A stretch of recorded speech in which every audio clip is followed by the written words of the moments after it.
Hello and welcome to the 105. No, I'm not Cooper Patagna and not Andrew Ivins either. I am 24/7 Sports national analyst Tom Loy alongside Smoke Dixon, and we are filling in today. Smoke, how are you doing today, my man? Man, I am doing outstanding. What a great time to work with you again, man. I've been hearing a bunch of things on how great we've killed the entire National Signing Day show. So they wanted us to come on again and give the people what they're looking for. I like it, man. We got a jam-packed show for you all today. We're going to recap this past weekend's college football games, look ahead to the first-round matchups in the college football playoffs, talk with 24/7 Sports Texas insider Hank South, talk Georgia recruiting with insider Ben Wolk, and we might even talk some transfer portal quarterbacks. Obviously, everybody loves the signal callers, but let's get right into it. Let's talk Boise State, UNLV. Boise State took down UNLV 21-7 over the weekend. Ashton Jeanty, as expected, 32 carries, 209 yards, and a score. Smoke, I got to ask, man, what caught your eye in the win for the Broncos? Caught everybody's eye. A dominant performance by Ashton Jeanty, putting up 209 yards, 32 carries, just a workhorse. But you saw more than just a battering ram in there. You saw an explosive player that can create in terms of touching the ball as a receiver, but also as a runner. And everybody's always talking about being a decoy. He's probably one of the best decoys, but you don't have to use him as a decoy every single time.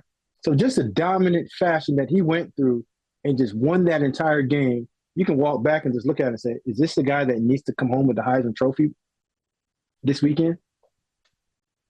It was incredible. What a dominant performance. He is a special talent. And it's crazy. You talk Travis Hunter, you talk about all these other guys. Like, it's going to be a weird year that he may not win the Heisman, when in most years he's a shoo-in and a lock. But we'll see what happens. Let's move on to Arizona State and Iowa State. Absolutely dominant performance by Arizona State, 45-19 in the win, and it may have been worse than that score even shows. Quarterback Sam Levitt, 12-17, 219 and three scores. Cam Scatabo, he calls himself the best running back in the country. He ran for 170 yards and two more scores. The Arizona State defense was incredible for much of the game. What were some of your takeaways, man? Well, first and foremost, huge shout out to Kenny Dillingham for putting together a wonderful season, but making sure that those guys that came in knew how to play together. And he captured those guys week in and week out and had them playing at their best towards the end of the season. And when you look at Arizona State in terms of on offense, that battering ram back there that they call the Scatterball, yeah, him saying that he's the best running back in college, he has an argument for that. Because it's just as dominant as Ashton Jeanty was, so was he. He showed up and showed you the ability to put fear in every defender's eyes on Iowa State. And he did that by running in between the tackles with great contact balance. But you saw an explosive running back. I didn't think he was going to be that explosive when he first cut the film on. You thought he was going to be this big guy that runs into people and get 10 to 15 yards. But no, you saw 25-plus yard explosive runs down the field. And he just took that game over. And the ability to run in between the tackles and become a physical runner, you start sucking out the life out of the opposing defense. And you put fear in their eyes. And you saw towards the end of the game, yeah, Iowa State wanted no more of getting ran up on and getting ran through by Cam Scatterball. And then just in terms of Levitt just playing, go ahead. I was just going to say, this team blew me away. Super impressive. Didn't mean to cut you off there, but Scatabo is legit, the real deal, special talent. Let's move on to Georgia, Texas. Let's move on to Georgia, Texas. Georgia won 22-19. Running back Trevor Etienne, 16 carries, 94 yards, 2 touchdowns. The Georgia defense only allowed 1 score. I mean, they kind of made Texas look a little human this weekend. Well, it's just a bad matchup for Texas. I don't want to walk away from this game saying that Texas is not as good as we thought they were going into the game. Sometimes styles make fights. And what I mean by that is Georgia's ability to wake up and want to play physical, I don't know if that's in Texas's DNA right now. And when you have a team such as Georgia that says, you know what, all we want to do is to command the line of scrimmage on offense and defense. And when we see anything that moves that's an opposing color and wearing the other helmet, we're going to hit hard as heck. And whatever happens, happens. And you just saw Georgia just bring a physical fight to Texas that Texas just wasn't ready for it again. And like I said, Georgia can go all the way through and end up probably playing in the national championship game. But if Texas sees Georgia again, I think you're going to see the same result. This is a bad matchup overall. Oregon took down Penn State in probably the game of the weekend, 45-37. Incredible game. Went back and forth. Dylan Gabriel, 22 of 32 for 283 and 4 scores. Tez Johnson blew me away, 11 for 181 yards and a score at the receiver position. What caught your eye about the Ducks? Well, we knew who the Ducks were going in. They could play any way that you want to. If you want to play in a battle of the offensive and defensive line and go between the trenches, and say we want to play a physical game, the Ducks can bust you up that way. If you want to get into a shootout like you just saw on Saturday, they did the same. But what got me again in that game was the reluctance of James Franklin wanting to play aggressive football. Like field goals don't win in championship weekends. Going for it in fourth down in critical situations win those games. So when you get in the championship weekend, you saw Dan Lanning saying, you know what?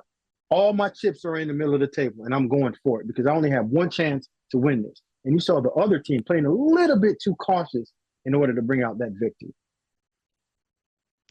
I will say the Oregon offense is national championship ready. I'm still a little concerned about the defense. That's all I'm going to say about that. Let's move on to Clemson and SMU. Clemson, great game. Last second, 54, I think, yard field goal, 56, something like that.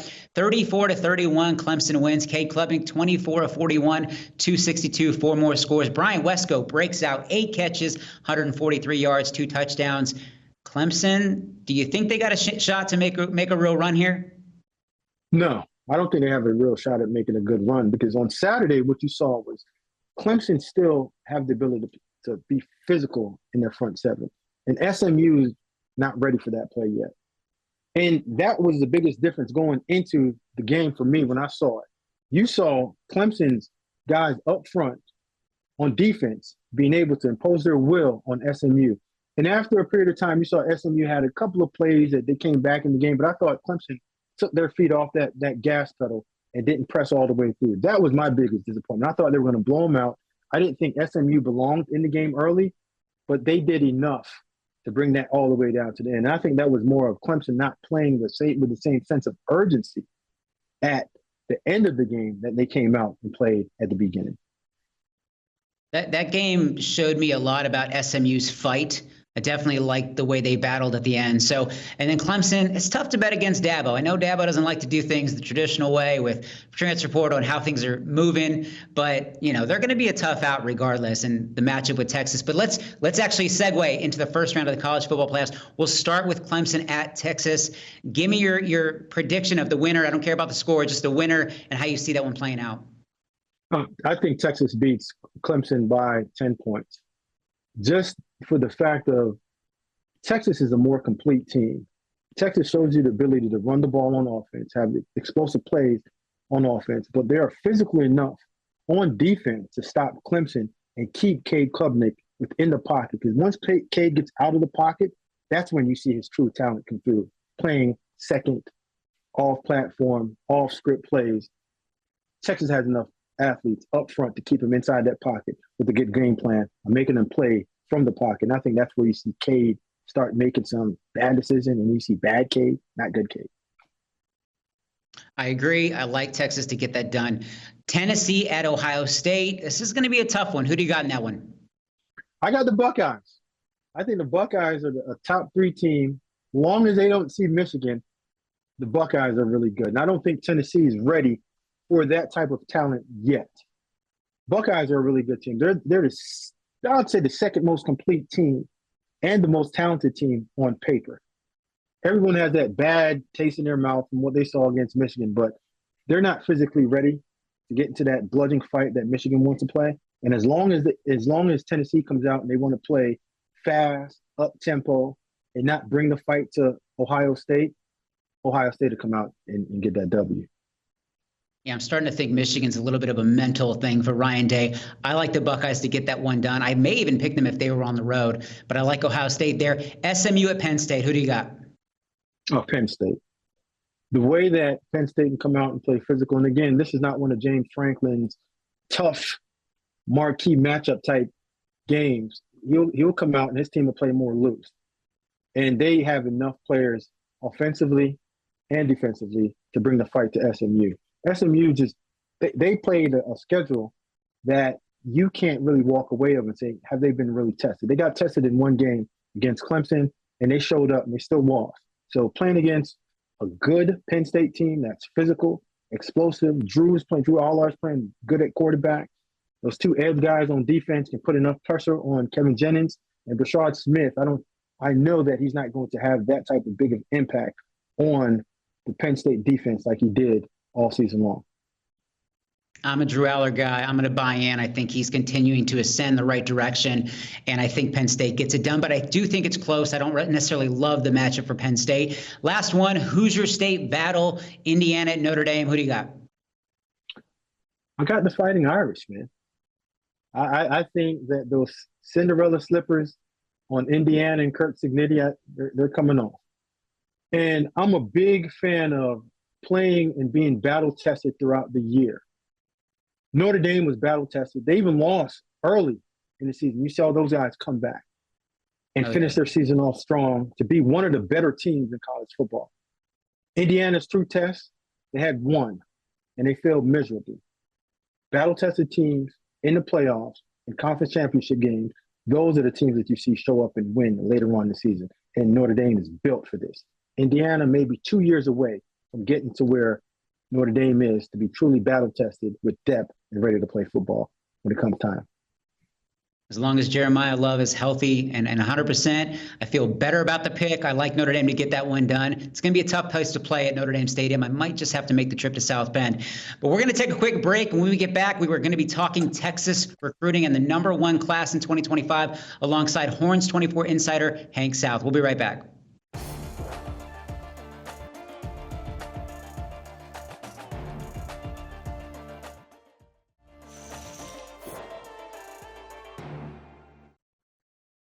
We are back and joined by Horns 24/7 insider Hank South. Hank, pretty good cycle for the Texas Longhorns this year. 25 signees in the class. You had 4 5-stars in Jonah Williams, Justice Terry, Khalik Lockhart, and Michael Terry. 10 top 100 recruits and 16 in the top 247. Looking at the class, who do fans need to know about that are day one potential contributors for the Longhorns? Yeah, I don't know if this is cheating or not, but I mean, Jonah Williams, he's the highest ranked recruit in the class, number 6 overall player in the 24/7 Sports composite, or maybe by 24/7 Sports alone, but a game changer. He's originally a guy that, people were recruiting maybe as a linebacker, but he's going to play safety at the collegiate level. He could play linebacker if that's what he wanted to do. I know Andrew Ivins has talked about him, maybe moving to a defensive end or a wide receiver. He's just that good of an athlete. He's a dual sport guy. He's going to enroll at Texas in January to play baseball with Jim Schlossnagle and the new Texas baseball staff. Then he's going to go, split time and do football spring practice as well. So he's a guy that, I don't even know if he needs to enroll early. I think he's going to contribute next year. You look at Texas's roster, the safety position could be somewhere that a young guy could get snaps. And, he's a guy that will likely be in that mix, in that rotation in 2025, a do-it-all player, a playmaker on the back end. It's a special group. Obviously, we talked about Jonah and many others that landed. But give me somebody that's underrated, maybe not saying Cooper and Ivins and all those guys missed, but who's somebody that maybe people don't know enough about, but you think could potentially be a day one draft pick or just a draft pick in general down the road? Yeah. Looking down the list, there's a few of them. I would lean towards Ricky Stewart, the 3-star running back from Tyler Chapel Hill High School. He's a guy that was committed to SMU early in the 2025 cycle. Texas brought him in for junior day back last January and offered him at the time. And I think, we were there interviewing him when it happened, or shortly after it happened.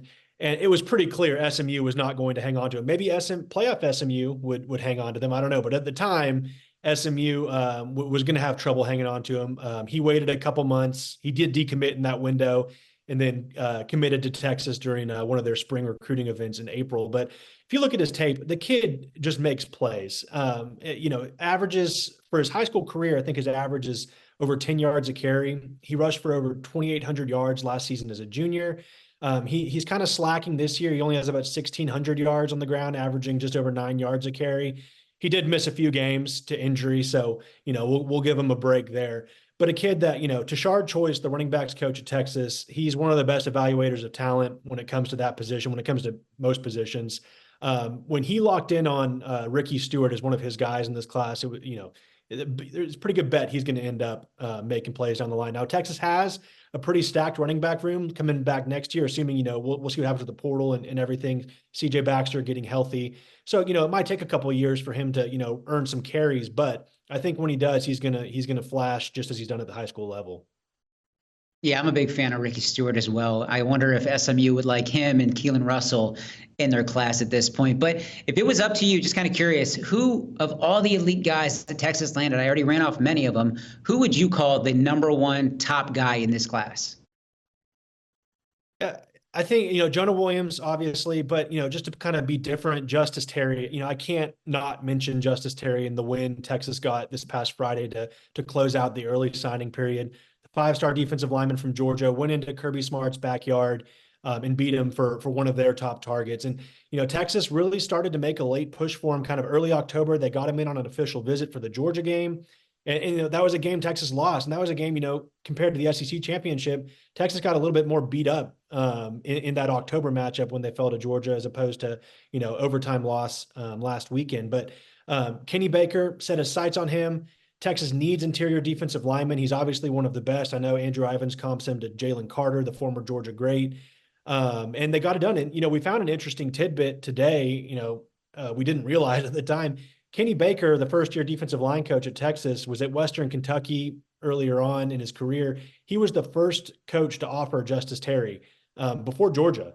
So I don't know, how much that played into it. He did talk about, Kenny Baker being a big part of his recruitment, Chris Gilbert as well, the special assistant to the head coach. But, it just goes to show in this era of NIL, obviously that was a part of this as well. Relationships still do matter when all things are pretty even and, kids are trying to make those final decisions. But Justice Terry, I think he's a kid, 6'5", 275. We put him in our first off the bus superlatives today on Horns 24/7. He's a guy that I think could make, you could circle him or Jonah Williams. You're not wrong on either in terms of, the number one commit in this class. Yeah, you talk about relationships. Everybody points towards Georgia, in-state kid. They've been on him forever. But it turns out, in a sense, although he wasn't on the staff then, Texas was technically on him earlier, which is pretty wild. But look, the class wasn't perfect. It was near perfect, but they didn't land everybody. In your opinion, for the fans at home, who was the biggest miss for the Longhorns this cycle? Yeah, I don't think it's a secret. DeCorian Moore, I think that was kind of the start of not a downturn, a rough patch for Texas recruiting in July where, message board fans and, they start to freak out a little bit. You're seeing DeCorian Moore commit to Oregon. You're seeing Dorian Brew commit to Oregon. You're seeing some other guys that you'd really like in your class that you just hosted for official visits commit elsewhere. And so DeCorian Moore was kind of just that reached kind of the boiling point in terms of people freaking out on July 4th last year. But again, wide receiver, maybe not a huge position of need for Texas. I don't think they're ever going to struggle at the wide receiver position as long as Sark is there. In terms of recruiting, especially, they ended up getting 2 5-stars signed and Dalen McCutcheon as well. But DeCorian Moore, the best player in the state of Texas, I think one of the best high school players that's ever come through the state of Texas. At Duncanville High School, you want to keep your top guys home. And for him to go to Oregon, I guess it's not that big of it is a gut punch, but, at least he's not going to, a Texas A&M. If you're Texas looking at it, he's not going to an A&M. He's not going to an LSU or an Alabama, a team you're going to see a lot more often than you're going to see Oregon. But yeah, I would circle DeCorian Moore as probably the biggest miss. The fact that DeCorian's not playing at Texas still kind of blows my mind. The fact that Jamie French is going to play at Texas kind of blows my mind. And the fact that Keelan Russell and DeCorian Moore aren't continuing their high school connection at some school together still kind of shocks me. But the staff obviously crushed it. I'll add real quick. Sorry, I'm interrupting you. If you look back at Texas recruiting in July and said Texas isn't going to get Dorian Brew, DeCorian Moore, Michael Fasusi, you could name a handful of others, but they're going to sign the number one class, or Texas will get the number one class without that. Like, nobody would have believed you. You'd be like, you're crazy. Like, how are they going to manage that? But, things started, falling their way throughout the fall, and here we are. Let's give a quick hat tip to the Texas recruiting staff. They obviously laid it out, did a great job. They laid out the red carpet all cycle long. There were clearly some misses, but they obviously hit. Who was the one guy, in your opinion, Texas's recruiter of the year? Yeah, it's hard to pin on one. Chris Jackson, if you look at the 24/7 Sports rankings, he ranks number 2 in the nation. You get Kalik Lockett, Jamie French, 2 5-stars. You flip a 4-star from Florida State and Dalen McCutcheon. That'll get you up there in the standings. Kenny Baker, got to give him props with the defensive line haul. You got Myron Charles on top of Justice Terry and Josiah Sharma, 3 massive out-of-state additions at a position of need.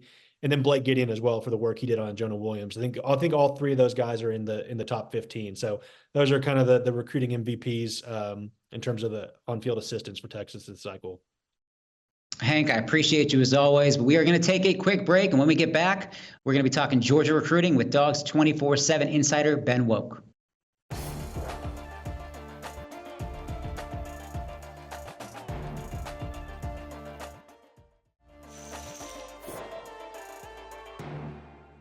We are back with Dogs 24/7 insider Ben Wolk, one of the top golfers in our industry. I want to talk some Georgia recruiting with you, and they obviously had a great cycle. Finished number 3 overall, 25 signees, 3 5-star recruits in Elijah Griffin, Isaiah Gibson, and Zayden Walker, 7 top 100 guys, and 14 top 247 prospects. But for the Georgia fans out there, especially the casual ones that maybe followed the team but not recruiting, who are the day one guys that Georgia fans need to know about?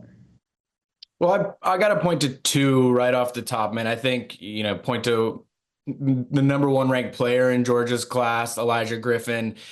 Georgia only took 2 defensive linemen this cycle. And so I think that they are expecting Elijah Griffin to be an early contributor. I think he was one of the more ready-made defensive linemen in the 2025 recruiting class. And this was someone that Georgia, especially given some other events that happened in Georgia's 2025 cycle, a guy Georgia could not afford to miss on. So I think that they saw him as an immediate contributor.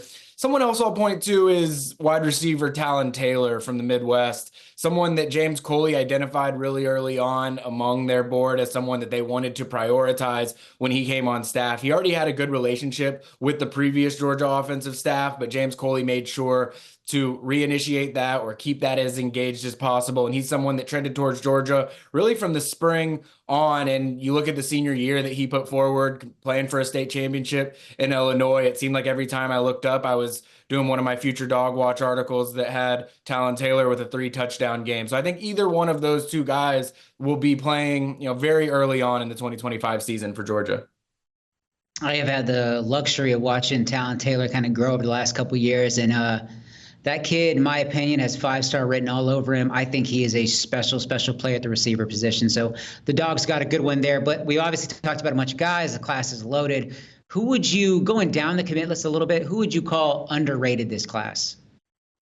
I'd probably stick at the wide receiver position. I mean, I think James Coley did a really solid job there this cycle. And one guy that I think that our scouts were higher on earlier on than most was Landon Roldan from North Oconee High School. He's someone that he didn't have a recruiting profile at the beginning of the year. He didn't have many offers. He started to get some traction after he ran at some camps. And this is a guy that has real 4.4 speed. He never ran track. He never did anything really other than football. And so I think there was just not a lot of visibility into what kind of athlete he is. He ranks as a 4-star on 24/7 Sports. Now that was a late addition for most of the recruiting services. And I think that he's someone that I really could have included in that day one contributor conversation, because he's someone that I think is much more ready to be playing at a high level at college than many of other guys in this class.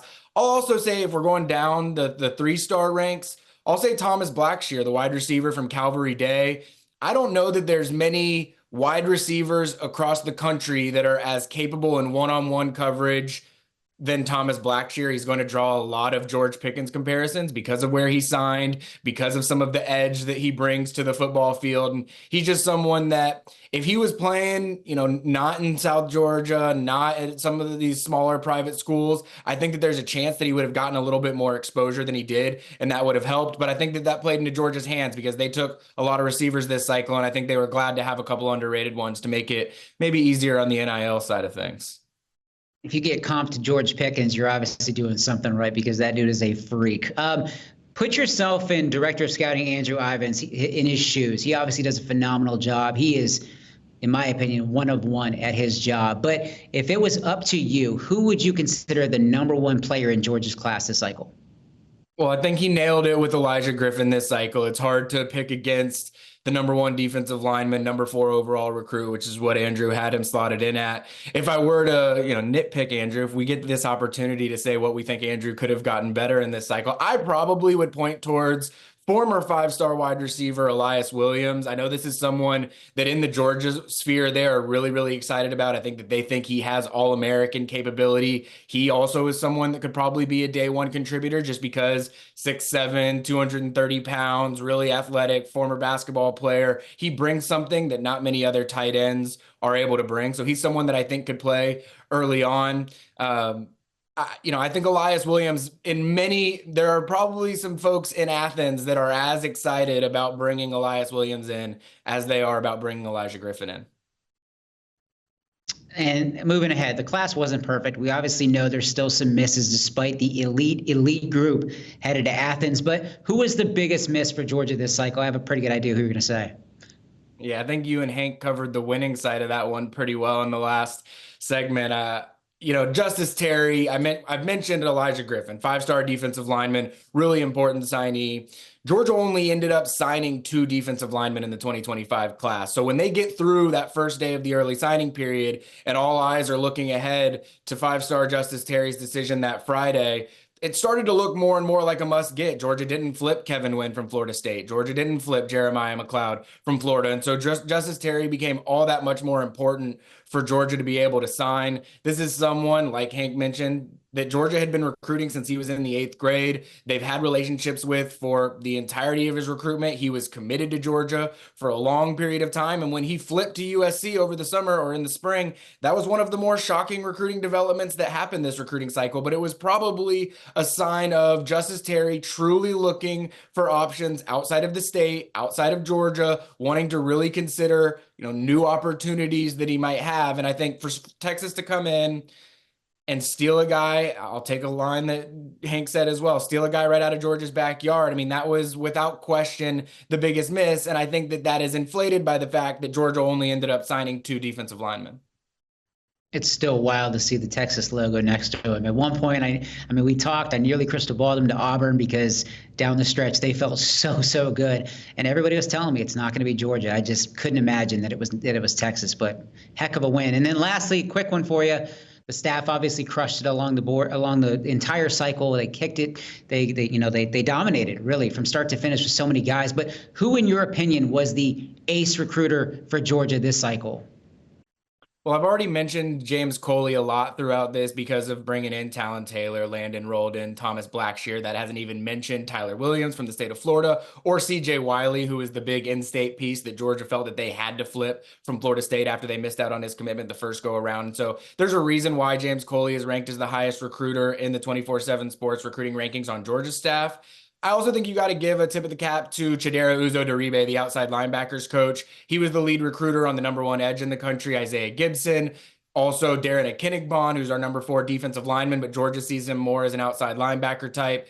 And then Chase Linton, who's also a top 50 player. And so that's 3 top 50 prospects in the 2 top 24/7 rankings that Chidera Uzo-Diribe was the lead recruiter on. And so I think between Coley and Diribe, Georgia definitely upgraded big time at both of those position groups. Ben, I appreciate you as always. You do a heck of a job over at Dogs 247. But we're going to take a quick break, and when we get back, we're going to be talking transfer portal and quarterbacks with insider Chris Hummer.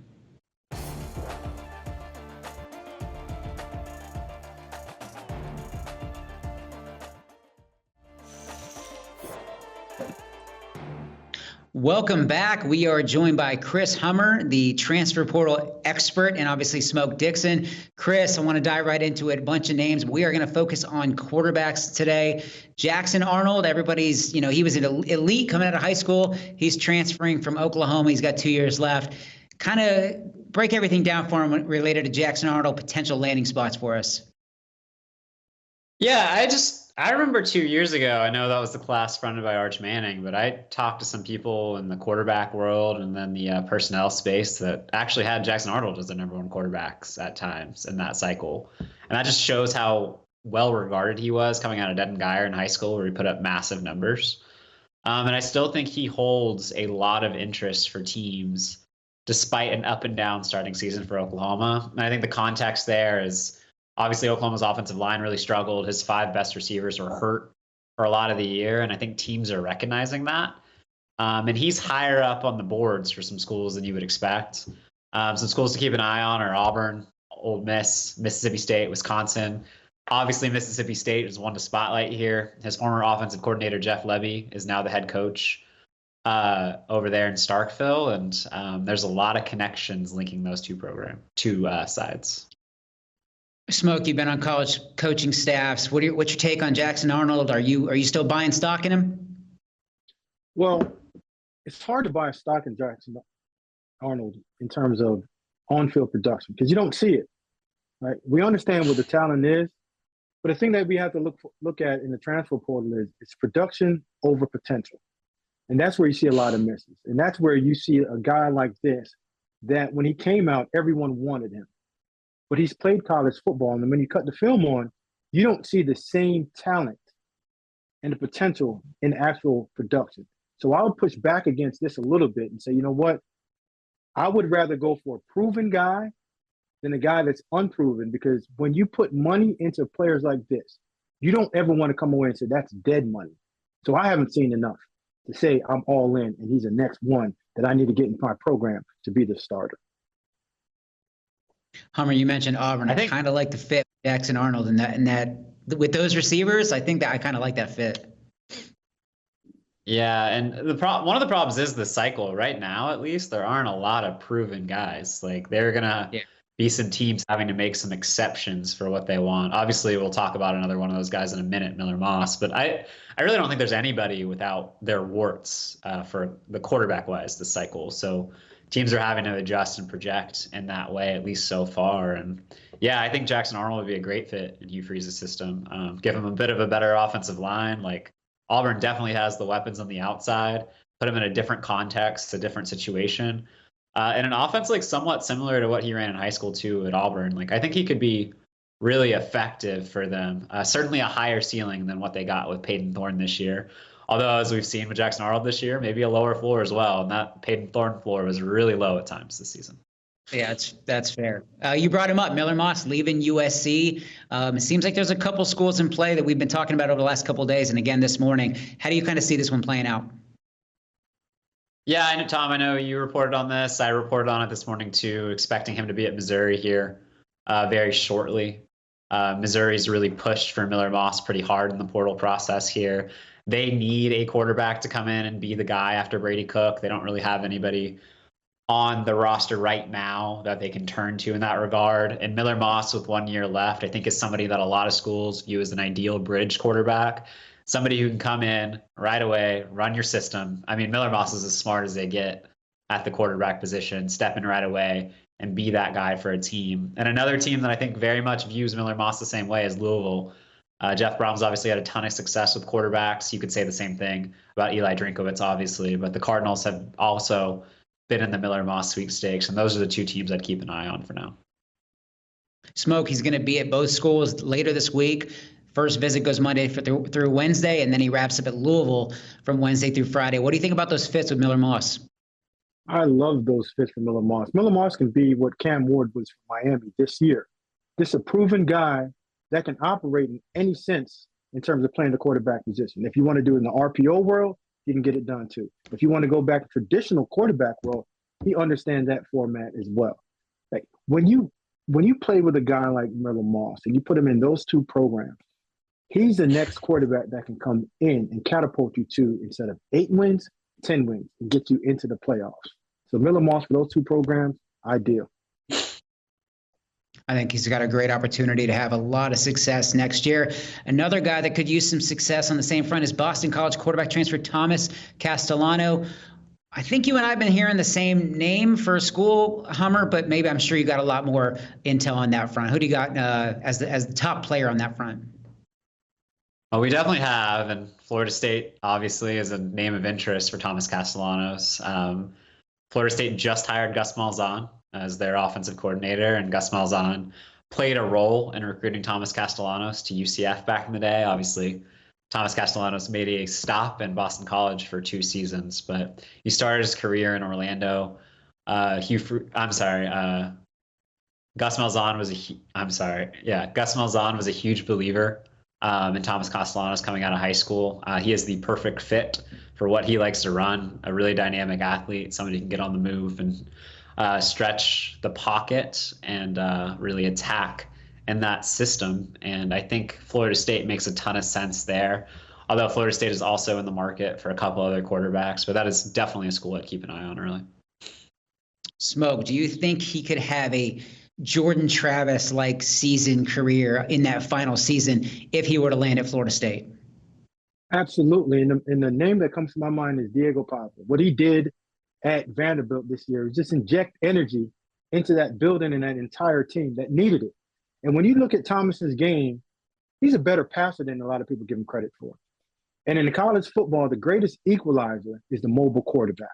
But the mobile quarterback that can work within the confines of the pocket, stretch plays out, but still extend them enough to throw the ball down the field. And that's where Thomas comes in, and he can bring that excitement and playmaking ability to a Florida State, which I think he would fit in perfectly in terms of his skill set.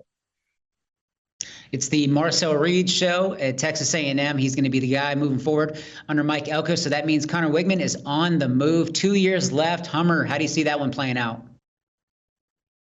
Yeah, it's an interesting one. Connor at times, I think, looked like a elite quarterback in college football. If you go back to the Miami game a season ago, you turn on that tape, people still talk about that. He looked amazing. But I don't think he started more than 4 games in a row at Texas A&M at a single point. Part of that's due to injury. Part of that's due to play and being benched for Marcel Reed. But the potential is still there. Obviously, a former 5-star recruit. A couple schools I would keep an eye on include Syracuse, maybe Missouri if they miss out on Miller Moss. But I would really take a look at Houston. Connor Weigman is from Houston. That is a program that needs an answer at quarterback. I think there's interest on both sides of that recruitment. And he could stay home and potentially help turn around the Cougars in year 2 under Willie Fritz. Smoke, you've seen this guy a ton. Does Connor Wigman have enough? Has he shown you enough to buy stock into him? No, because when you get a guy like Connor in your building, you have to do a lot of things to make sure that he plays the game that you want him to play. And that's being healthy, and he's a pocket quarterback. So with a pocket quarterback, you have to have your offensive line stabilized. You have to have playmakers on the outside. You have to have a running back, and you also have to call the game the way that he sees it and the way he plays it. And again, the best ability is availability. He has not been available. So in the market of transfer portal quarterbacks, you want to go with the proven. The unknown is always going to get you caught up with dead money, and that's where you have misses and guys get fired. Caden Salter's on the move, Liberty quarterback, 1 year left. Hummer, I kind of thought I'd hear more Auburn smoke about this one, but I really haven't heard too much. Where do you see Caden Salter, not necessarily landing, but who's in play for him?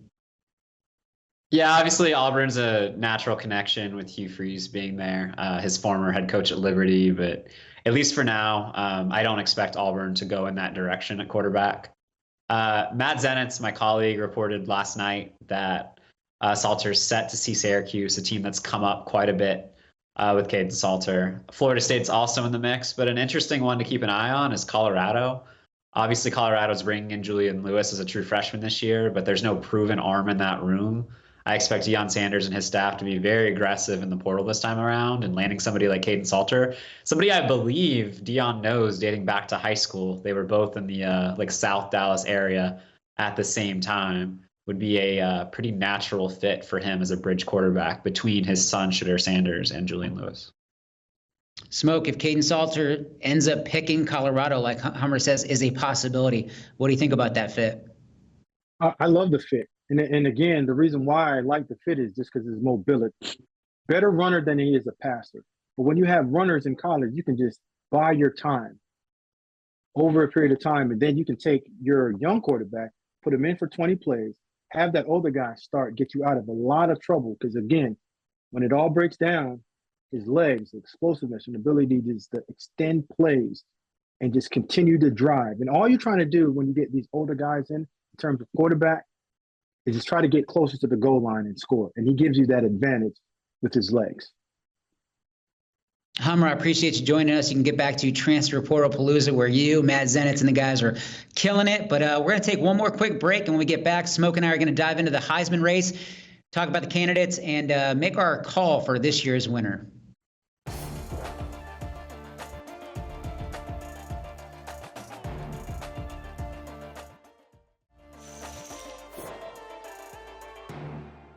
All right, Smoke, the Heisman Trophy ceremony's coming up. There's probably 5 guys we're watching. I want to get your take on who you'd pick. Let me lay out the names real quick. We got Colorado receiver, defensive back, special, do it all, whatever he wants. Travis Hunter, 92 catches, over 1,100 yards, 14 scores, another 32 tackles, 4 picks. You got Boise State running back Ashton Jeanty, 2,497 rushing yards, 29 scores, and another one through the air. You got Oregon quarterback Dillon Gabriel completing 73% of his passes, 3,500 yards, 28 touchdowns, 6 picks, and a 13-0 record. You got Miami quarterback Cam Ward, kind of a long shot here, but he still put up ridiculous numbers, 4,100 yards through the air, 36 touchdowns, 7 picks, 10-2 record. And lastly, Colorado quarterback Shedeur Sanders, 73% completion percentage, nearly 4,000 passing yards, 35 touchdowns, 8 picks, and a 9-3 record. Smoke, make your case, and who's your call? Yeah, I don't think this one should even be close. I think it's Travis Hunter by a landslide. And when you said all those stats at the beginning, there's only one guy that you said, you know what? On defense, he also does A, B, C, and D at an elite level. And when you're talking about the best player in the country that impacts the game on the offensive side and the defensive side, there's no other than Travis Hunter. And when you talk about Heisman, the Heisman Trophy is for the best player in college. Travis Hunter walks away with this, big smile. Somebody goes home with it, but I don't think this should even be a thought that goes into other than presenting this trophy to my guy, Travis Hunter. I think it's usually pretty easy to say, oh, the best quarterback's going to win it, the best running back's going to win it, whatever the case may be. I really like the fact that we're genuinely debating between a receiver, an athlete, and a running back. It's no longer a slam dunk that it's a quarterback, that it's going to be Dillon Gabriel, that it's going to be Shedeur Sanders. I really love that. And for that being the case this year, we've never seen Travis Hunter like that before. I remember being at a camp in California, and my wife was there shooting photos for me, and she pointed at him and said, "Who is that?" Because he's different than everybody else. And I said, that's Travis Hunter. He was making plays at a quarterback spotlight camp for Steve Clarkson, and this dude is just showing out receiver, defensive back. Like I said, what he's doing this year is different. It's special. It's unique. You said it. It is what this award is made for. For me, it's Travis Hunter. It's a no-brainer. I mean, is there really somebody else you'd be debating against? Yeah. I mean, I don't know. I think Dillon Gabriel is somebody that you can talk about and be excited about. And, you know, he's 13-0. But again, we've seen that so often that the best quarterback on the best team gets the award. And I don't know. It just doesn't do it for me. And again, you could probably make a little bit of an argument for Cam Ward kind of showing up. But again, Miami didn't even make the playoffs. And I know it's not just a team award. It is an individual award. Show him his flowers, show him his love.